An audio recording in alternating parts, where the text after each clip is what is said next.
Hey guys, how's it going? And welcome to the Rebel Pastor YouTube channel. Pastor Sky over here. I am signing in from South Korea over here once again in my bedroom. Hope you guys have enjoyed an amazing and awesome week. And of course, I hope you have been enjoying this series on how to study the Bible properly. And we're giving you tips each and every week on different things that you can do to study the word more deeply and get a better understanding of it too. So if this is your first time here, go ahead, hit that subscribe button. You can hit that notification bell. So, you can like, comment, and especially if you like this, go ahead, share this with your friends and family. I'm sure this will be a benefit to everyone there too.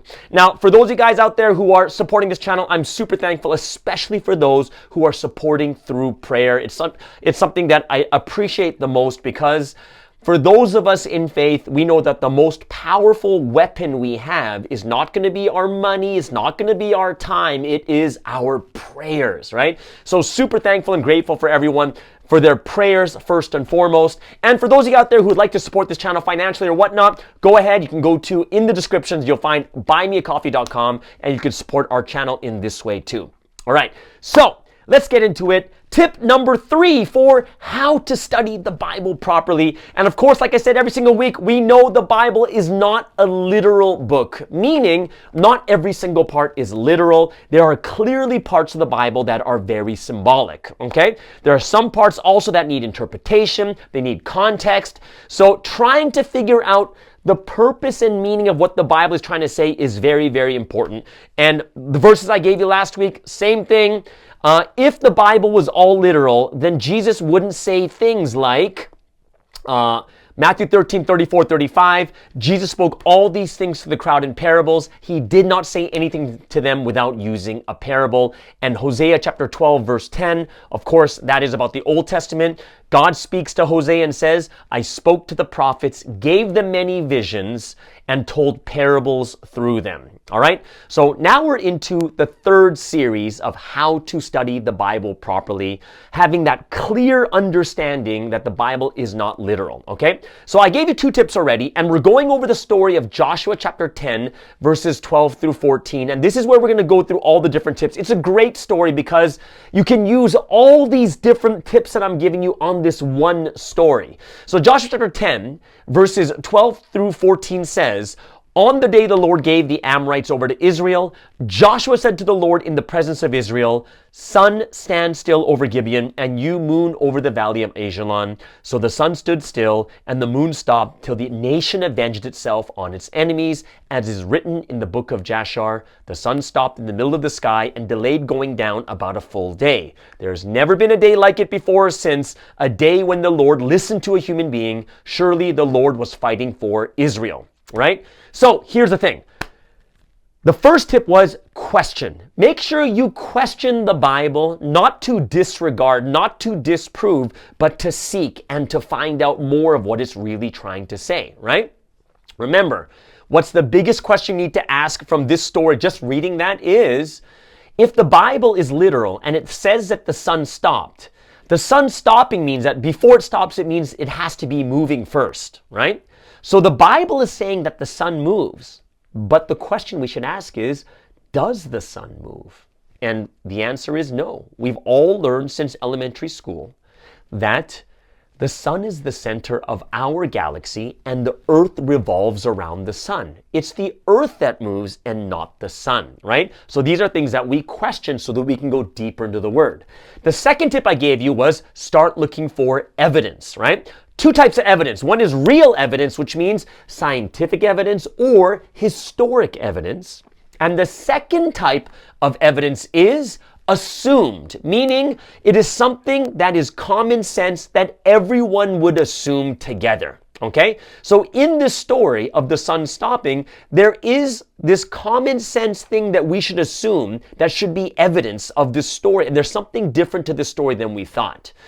If the sun literally stopped for 24 hours, then we can assume, using common sense, that it wasn't just Israel that experienced it, but if the sun stops, it means the whole world would experience the sun stopping. It would have been a worldwide phenomenon, and it's common sense that something this huge would be written down and noticed by civilizations, especially civilizations that worship the sun, like Egypt, which is next door to Israel. All right? So there's, if you want to take a look at those, just go back to last week's video and the week before. That's tip 1, tip 2, and just going a little bit deeper into those. So let's get into tip 3. The third tip for studying the Bible properly. And this is something very, very important, okay? Today's tip about is about something that we often forget, okay? So let's go back to tip number 1. We said we're going to question, right? And we talked about asking questions. And particularly in the story of Joshua making the sun stop, we asked the question, does the sun move? Now, we all know today that the sun doesn't move. It's the earth that revolves around the sun. So here's the big question is, does that make the Bible wrong? Because the Bible is saying that the sun moves, but we all know, excuse me, the sun doesn't move. So is it clearly wrong? Are we believing in a false book? Is the Bible bad? Oh my goodness, we're in the wrong religion. No, this is where we get into tip 3. Tip 3 is understanding the Bible is also written in perspective of the people at their time. Everyone, you gotta remember, even though the Bible is God-inspired, it is not literally written by God. It is written by the people of God in that time, from that many years ago, at their level, at their knowledge and understanding, which means you need to take into consideration perspective. Perspective plays a huge role because the people writing this book are writing from their level of knowledge and their level of experience and understanding. The knowledge of the sun being stationary and the earth revolving around the sun is only 400 years old from Copernicus and Galileo. It's 400 years old, where this story is 3,500 years old. Which means that Joshua didn't even discover, it wasn't even discovered that the sun was the center. They don't even have that knowledge. It is from their perspective. You cannot look at the Bible and assume that they know what we know. They know much less than us, and we have to be reading from that perspective. Which brings me to an interesting thought, okay? So if we understand about perspective, remember last week, if you guys didn't listen to last week's, I did talk about Noah's flood, okay? But if perspective is important, let me ask you this interesting question. Because the Bible, in Genesis chapter 6, verse 13, what does it say? In Genesis chapter 6, verse 13, it says, "So God said to Noah, I am going to put an end to all people, for the earth is filled with violence because of them. I am surely going to destroy both them and the earth." Okay?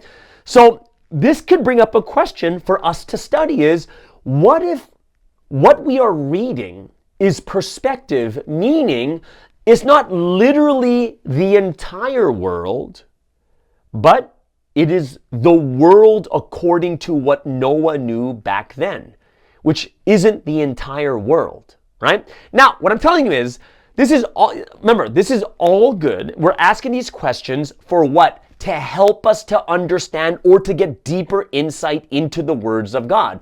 Some of you might think I'm a heathen or a heretic just to even bring up these questions, but put it this way. Look at Genesis chapter 41, verse 57. Very interesting verse. It says, "And all the world came to Egypt to buy grain from Joseph because the famine was severe everywhere." It says the whole world came to Egypt. Now, is that really a literal thing that the whole world came to Egypt?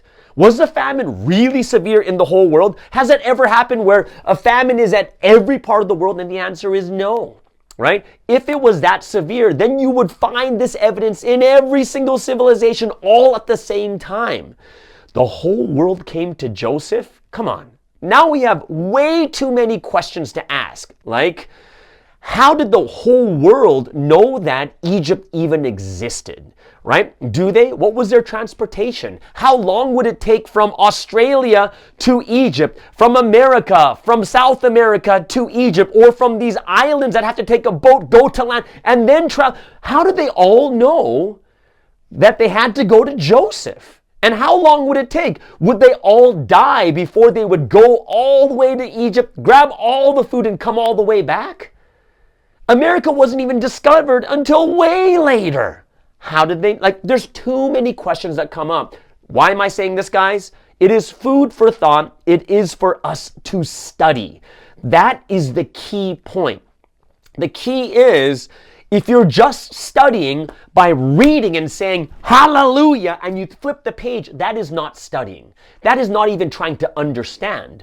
That is just blindly reading and just thinking, it's true, it's true, it's true. And guess what? Generally, it's true, but a lot of times, as we read and study the Bible and get to know more and more information about it, we know the context, the background. We begin to understand, that's what it meant back then.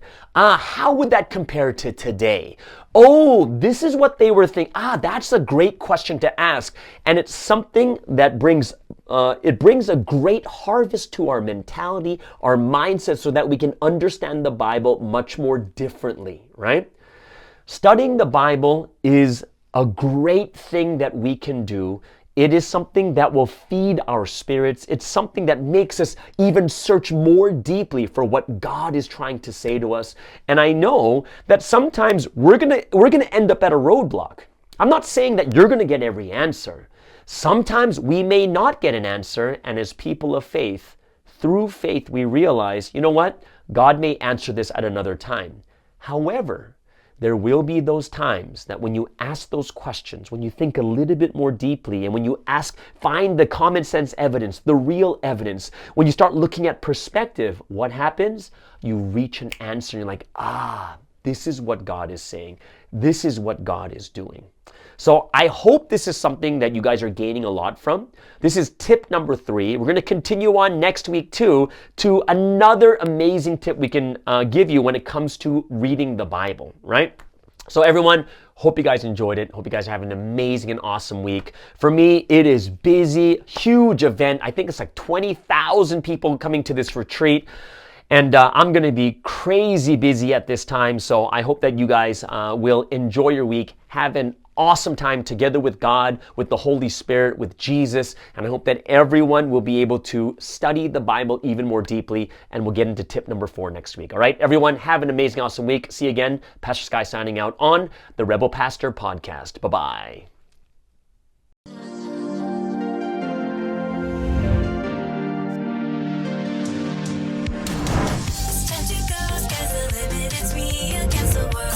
Rebel, never settle, I raise the level. It's time to go, sky's the limit, it's me against the world. Rebel pastor,